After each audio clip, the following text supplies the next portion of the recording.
அனைவருக்கும் வணக்கம். நீங்க வீட்ல ஜாலியா தூங்கிட்டு இருக்கும்போதோ, அல்லது உங்களுக்கு புடிச்ச ஒரு டிவி ஷோவ பார்த்துட்டு இருக்கும்போதோ, உங்களுக்கான வருமானம் வந்துகிட்டே இருந்தா எப்படி இருக்கும்? நீங்க வேலைக்கே போகாதப்பவும், உங்களுக்காகவும், உங்களுடைய குடும்பத்துக்காகவும் சம்பாரிக்கிறதுக்காக, உங்களுக்கு பதிலா உங்கள மாரியே ஒருத்தர் ஒர்க் பண்ணிக்கிட்டு இருந்தா, உங்களுக்கு எப்படி இருக்கும்? அதுக்கு பேரு தாங்க பாசிவ் இன்கம். அதுக்கு நீங்க பண்ண வேண்டிய ஒரே ஒரு விஷயம், உங்களோட க்ளோன உருவாக்குறது மட்டும் தான். க்ளோன் அப்டின்னா, இது ஏதோ சயின்டிஃபிக்கான விஷயம் அப்படி கிடையாதுங்க.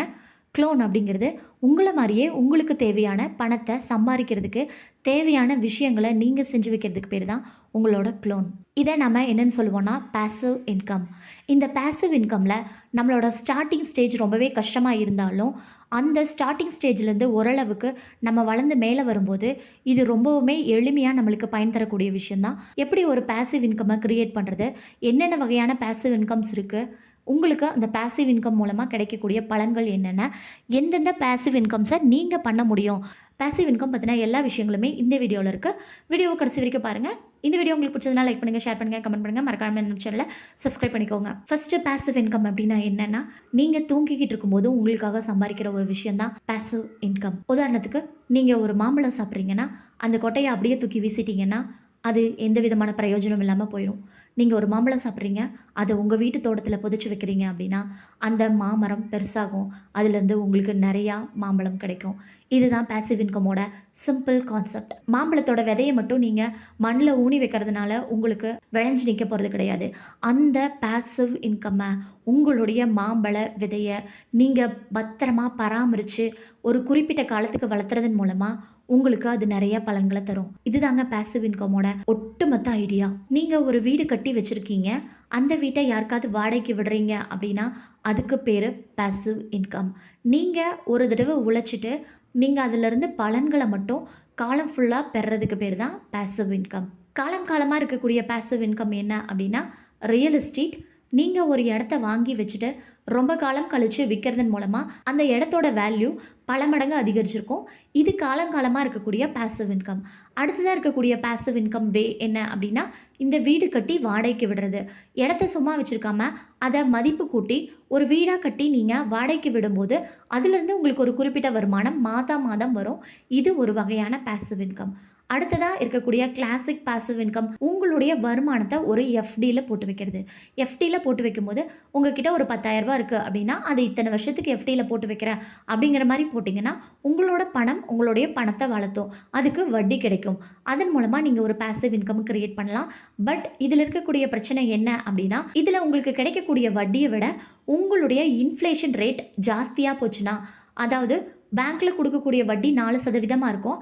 ஆனா, இங்கே இன்ஃப்ளேஷன் ரேட் 7% இருக்கும். பணவீக்கம் அப்படின்னு சொல்லலாம்.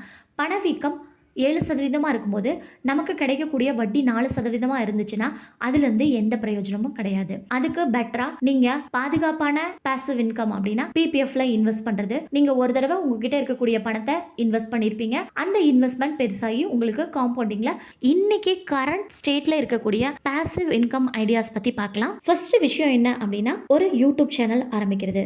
யூடியூப் சேனல்ல ஒரு கண்டென்ட் கிரியேட் பண்ணி நீங்க போட்டுட்டு, அந்த கண்டென்ட் வைரல் ஆகும்போதோ, அல்லது அந்த கண்டென்ட்ட நிறைய பேர் பார்க்கும்போதோ, உங்களுக்கு வருமானம் வந்துகிட்டே இருக்கும். இது ஒரு வகையான பாசிவ் இன்கம். 2வது பாசிவ் இன்கம் என்ன அப்படின்னா, உங்களுக்கு தெரிஞ்ச விஷயத்த நீங்க ஒரு புக்காவோ, அல்லது ஒரு போட்காஸ்ட்டாவோ கிரியேட் பண்ணி, ஒரு ஆன்லைன் பிளாட்ஃபார்ம்ல போடும்போது, அதை யாராவது வாங்குறாங்க அப்படின்னா, அவங்க ஒரு தடவ வாங்கும்போது உங்களுக்கு ஒரு குறிப்பிட்ட பணம் வந்துட்டுருக்கும். அது ஒரு வகையான பாசிவ் இன்கம். அடுத்ததா 3வது பாசிவ் இன்கம் என்ன அப்படின்னா, அஃப்லைட் மார்க்கெட்டிங். ஒரு பொருள விக்கிறவங்க இருக்காங்க. அந்த பொருள வாங்குறவங்க இருக்காங்க. இது 2 பேத்துக்கும் நடுவுல நம்ம ஒரு பொருள சஜெஸ்ட் பண்ணி, அந்த பொருள நம்ம மூலியமா இன்னொருத்தங்க வாங்கும்போது, அதுதாங்க அஃப்லைட் மார்க்கெட்டிங். நம்ம அந்த அஃப்லைட் மார்க்கெட்டிங்கில ஜாயின் பண்ணிட்டு, நம்ம யூஸ் பண்ற பொருளோ, அல்லது நம்மளுடைய ஆடியன்ஸ்க்கோ, அல்லது நம்ம கஸ்டமர்ஸ்க்கோ தேவைப்படக்கூடிய பொருள ஒரு லிங்க் மூலமா ஷேர் பண்றதன் மூலமா, அந்த லிங்க்ல உங்களுடைய கஸ்டமர்ஸோ ஆர் பையர்ஸோ உங்களோட லிங்க்க கிளிக் பண்ணி, அவங்க உங்களுடைய ப்ராடக்ட்ட வாங்கும்போது, உங்களுக்கு அந்த ப்ராடக்ட்ட வாங்குற ஒரு தடவையும் உங்களுக்கான கமிஷன் வந்துகிட்டே இருக்கும். இதுக்கு பேரு தான் அஃப்லைட் மார்க்கெட்டிங். உங்களுக்கு ஏதாவது ஒரு ஸ்கில் இருக்கும். அந்த ஸ்கில்ல ஒரு வீடியோவா மேக் பண்ணி ஆன்லைன் பிளாட்ஃபார்ம்ல விக்கும்போது, வீடியோ ஃபார்மேட்ல விக்கும்போது உங்களுக்கு ஒரு குறிப்பிட்ட பணம் வரும். அதுவும் ஒரு வகையான பாசிவ் இன்கம் தான். எப்படி அப்படின்னு கேட்குறீங்களா? நீங்க ஒரு டியூஷன் எடுக்கிறீங்க அப்படின்னா, அந்த டியூஷன்ல வர ஸ்டூடண்ட்ஸ்க்கு அப்ப சொல்லிக் கொடுக்குறது மட்டும் தான் அவங்களுக்கு போகும். ஒரு ஸ்டூடெண்ட்ஸ்க்கு மந்த்லி ₹500 அப்படின்னா, அந்த ₹500 நீங்கள் சார்ஜ் பண்ண முடியும். அதுக்கு 1 மந்த் ஃபுல்லா நீங்க உங்களோட உழைப்ப ஸ்பெண்ட் பண்ணி அவங்க கிட்ட சொல்ற மாதிரி இருக்கும். ஆனா, அதுவே ஒரு வீடியோவ கிரியேட் பண்ணி, நீங்க Udemy அந்த மாதிரி இருக்கக்கூடிய ஆன்லைன் பிளாட்ஃபார்ம்ல உங்களுடைய வீடியோவ செல் பண்ணிட்டீங்க அப்படின்னா, அந்த கோர்ஸ ஒருத்தரும் பை பண்ணும்போது, அந்த கோர்ஸ யாராவது பை பண்ணும்போதெல்லாம் உங்களுக்கு அந்த அமௌண்ட் வந்துகிட்டே இருக்கும். அப்படி ஒருத்தர் பை பண்ணும்போது உங்களுக்கான ஷேர் வந்துகிட்டே இருக்கும். இப்போ நீங்க இதில பண்ற விஷயம் என்ன அப்படின்னா, நீங்க சொல்லிக் குடுக்குறத ஒன் டைம் ரெக்கார்ட் பண்றீங்க. அது மட்டும் தான். இதில ஒன் டைம் நீங்க உங்களோட உழைப்ப போடுறீங்க. அதுக்கான வருமானத்த ப்ராடக்ட் விக்கும்போது எல்லாமே நீங்க வாங்கிக்கிறீங்க. ஸோ இது ஒரு வகையான கோல்டு பர்ச்சேஸ் பண்ணி வைக்கிறது. நீங்க கோல்ட் காயினா உங்களுடைய பணத்த ஸ்பெண்ட் பண்ணி வாங்கி வச்சுட்டீங்க அப்படின்னா, கோல்டோட வேல்யூ எப்பவுமே ஏறிட்டே தான் இருக்க போது. அதனால குறிப்பிட்ட காலத்துக்கு அப்புறம் நீங்க அத செல் பண்ணும்போது, அதிலருந்து நல்லதா ஒரு வருமானம் உங்களுக்கு வந்திருக்கும்.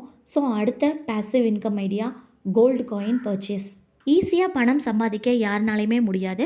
கஷ்டப்படாம எதுவுமே கிடைக்காது. ஈஸியா பணம் சம்பாதிக்கலாம் அப்படின்னா, அது கண்டிப்பா ஒரு ஸ்கேமா தான் இருக்கும். ஈஸி அப்படின்னா நம்ம ஏதாவது ஒரு வேலைக்கு தான் கண்டிப்பா போயாகணும்.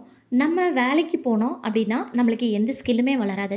நம்மளுடைய முதலாளி என்ன வேலை சொல்றாங்களோ, அந்த வேலைய செஞ்சுட்டு, அந்த வேலைக்கான கூலிய நம்ம வாங்கிட்டு தான் வருவோம். ஆனா, நம்ம பேசிவ் இன்கம்ம கிரியேட் பண்ணுறதன் மூலமாவும், நம்ம ஒரு விஷயத்துக்காக ஸ்பெண்ட் பண்ணுற டைமுக்கு எவ்வளோ சம்பளம் அப்படிங்கிறத நம்ம தான் முடிவு பண்ணணும். இந்த மாதிரி பேசிவ் இன்கம் ஐடியாஸை ட்ரை பண்ணுங்கள். இந்த மாதிரி உங்களோட இன்கம் ஆக்டிவாக இல்லாமல் பேசிவாக இருக்கிறதுக்கான மாற்றுறதுக்கான வழிகளை யோசித்து இன்னிலேருந்தே அதை ஸ்டார்ட் பண்ணுங்கள்.